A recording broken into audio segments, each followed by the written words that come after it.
तो प्यारे बच्चों, एग्जाम आ रही है 2 महीने में एंड आई थिंक सबकी दिल की धड़कनें एकदम तेज हैं क्योंकि सिलेबस हम कब का कंप्लीट करके बैठे हैं। बट ये एक ऐसा टाइम आ जाता है व्हेन वी आर कंफ्यूज्ड, क्या पढ़ें क्या ना पढ़ें, कैसे पढ़ें।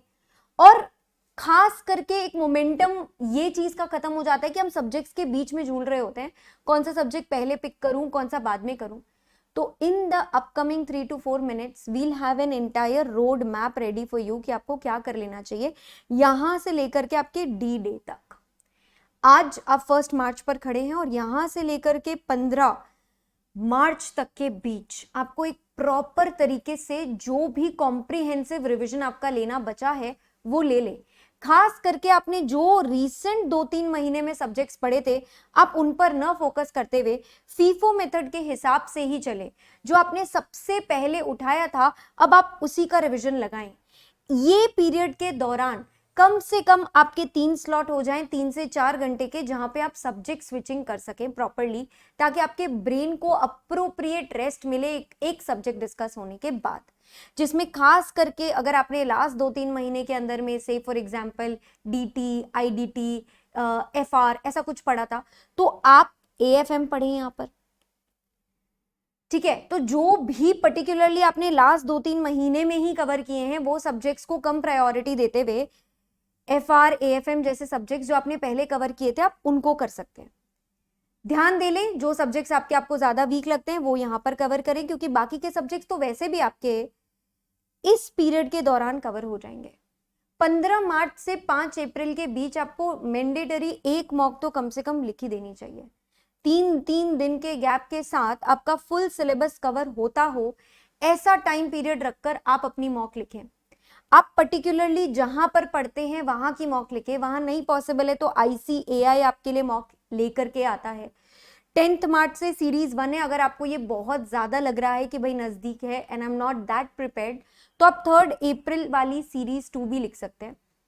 2 से 5 बजे अपने नियरेस्ट ICAI भवन में या सेंटर पे जाकर के आप ये टेस्ट लिख सकते हैं। If that is not available for you तो आप पेनॉर्मिक के टेलीग्राम चैनल को फॉलो करें, वहां पर हम ये स्केड्यूल के हिसाब से mock test papers along with marked step wise marking जिसमें रहेगी ऐसी आंसर की अपलोड कर देंगे। तो ये लिख देने के बाद आप खुद उसे इस पीरियड के दौरान इवैल्यूएट करें, अपनी गलतियां पता करें और जो ये पीरियड के दौरान आप नहीं रिवाइज कर पाए थे उस रिवीजन को कंप्लीट करें। Also, you have ample amount of time to give a second revision to every subject.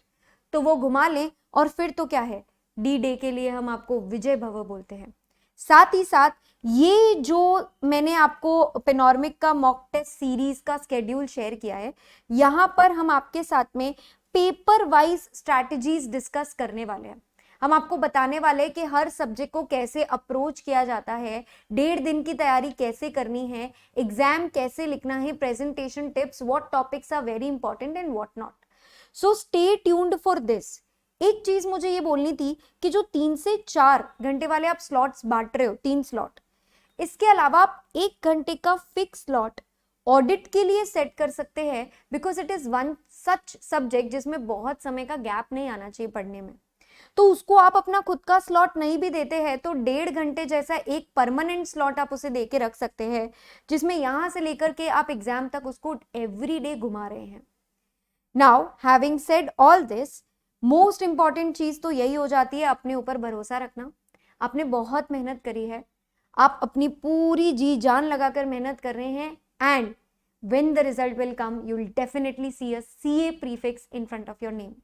Positive energy से एवरी डे मैनिफेस्ट करते रहिए, वो सब्जेक्ट्स और उनके मार्क्स इमेजिन करते रहिए जो आप चाहते हैं और अपने आप से कहते रहिए पॉजिटिव अफर्मेशंस, मैं पढ़ रहा हूं, मेरा मन लग रहा है, मेरा रिवीजन अच्छे से चल रहा है, मेरे टेस्ट अच्छे से जाएंगे और मैं CA बनकर रहूंगा, मैं CA बनकर रहूंगी। So all the best guys and इसके अलावा मेहनत करते रहें। मिलते हैं पेपर स्ट्रैटेजीज के साथ बहुत जल्दी।